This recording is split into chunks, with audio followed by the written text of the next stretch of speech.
తెలంగాణ రాష్ట్ర ముఖ్యమంత్రి రేవంత్ రెడ్డి గారి పైన జనం తిట్లు పొల్లు పొల్లు తిడుతురు జనం. రేవంత్ రెడ్డి ముఖ్యమంత్రి అయిన తర్వాత హైడ్రా పేరుతోటి పేదవాళ్ళు ఇండ్లు కూల్చేసేటటువంటి కార్యక్రమం చేసిండు. ఎఫ్టీఎల్లో ఉన్నాయని, బఫర్ జోన్లో ఉన్నాయని, ప్రభుత్వ భూమిలో ఉందని చెప్పి పేదవాళ్ళ ఇండ్లను నేలమట్టం చేసేటటువంటి కార్యక్రమం చేసిండు. ఇదే రేవంత్ అన్న ఉన్న వాళ్ళ జోలికి ఓడు. ఇప్పుడు చాలా ప్రైవేట్ స్కూళ్ళు కాలేజీలు ఎఫ్టీఎల్ బఫర్ జోన్లో ఉన్నాయి, వాటి జోలికి ఓడు. ఓఐసీకి సంబంధించినటువంటి కాలేజ్ ఉన్నది, వాటి జోలికి ఓడు.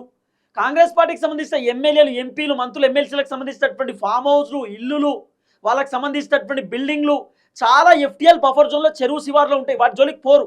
కానీ పేదవాళ్ళ ఇండ్లు కూల్చేసుడు, పేదవాళ్ళకి సంబంధించినటువంటి గుడిసెలు కూలగొట్టుడు, ఇదే రేవంత్ రెడ్డి చేస్తున్నటువంటి కథ. రేవంత్ అల్లుడు జనాలు ఘోరంగా తిడుతురు, ఇక మామూలు తిట్లు కాదు. దయచేసి ఈ వీడియో పెద్దవాళ్ళు మాత్రమే చూడరు, చిన్నవాళ్ళు ఎవరు చూడొద్దు. ఈ 18+ వీడియో ఇది.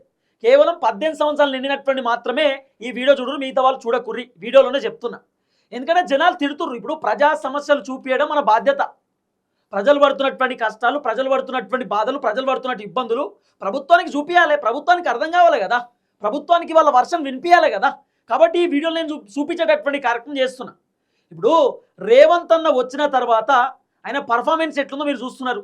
6 గ్యారెంటీలు అటే పోయినాయి, 420 హామీలు అటే పోయినాయి. కానీ హైడ్రా పేరుతోటి ఇల్లులు మొత్తం కూడా నేలమట్టం చేసేటటువంటి కార్యక్రమం చేస్తున్నాడు. అట్లీస్ట్ ఇల్లులు కూల్చేసేటప్పుడు ఒక గంట సేపు టైం కూడా ఇస్తలేరట.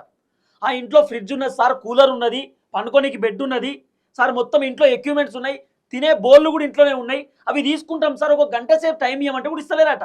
టకటక పోవుడు, మబ్బులు 6 గంటలకు 7 గంటలకు పోయి మొత్తం నేలమట్టం చేసుడు. అది కూడా వీకెండ్ కూల్చివేతారు. శనివారం రోజు పోతారు కూల్చేస్తారు, ఆదివారం రోజు పోతారు కూల్చేస్తారు. ఎందుకు తెలుసా? శనివారం ఆదివారం అయితే సెలవులు ఉంటాయి. ఆ సెలవుల టైంలో పోతే ఏమవుతుందంటే జనాలు మొత్తం ఇంట్లోనే ఉంటారు. అప్పుడు హంగామా చేయడానికి ఒక డ్రామా. ఇప్పుడు ఈ కూల్చివేతలు ఏదో మండే, ట్యూస్డే, వెనస్డే వీక్ టైంలో పెట్టుకోవచ్చు కదా, వీకెండ్లో ఎందుకు పెట్టుకున్నాడు? వీకెండ్లో పాపం మండే నుండి సాటర్డే వరకు చాలామంది జనం కష్టపడతారు. సండే రోజు హాలిడే కాబట్టి ఇంట్లో ఓ చికెనో, ఓ మటనో, ఓ కోడిగుడ్డో వండుకొని తింటారు. ఆ ప్రశాంతత లేకుండా చేస్తుంది రేవంత్ రెడ్డి. అంటే ఆదివారం రోజు కూడా జనాలు బాగా ఇబ్బంది పడాలి, శనివారం రోజు కూడా జనాలు ఇబ్బంది పడాలి, జనాలు నా ప్రభుత్వంలో చాలా తిప్పలు పడాలి. అంతే. ఇది రేవంత్ రెడ్డి పర్ఫార్మెన్స్ లెక్క కనబడుతున్నది.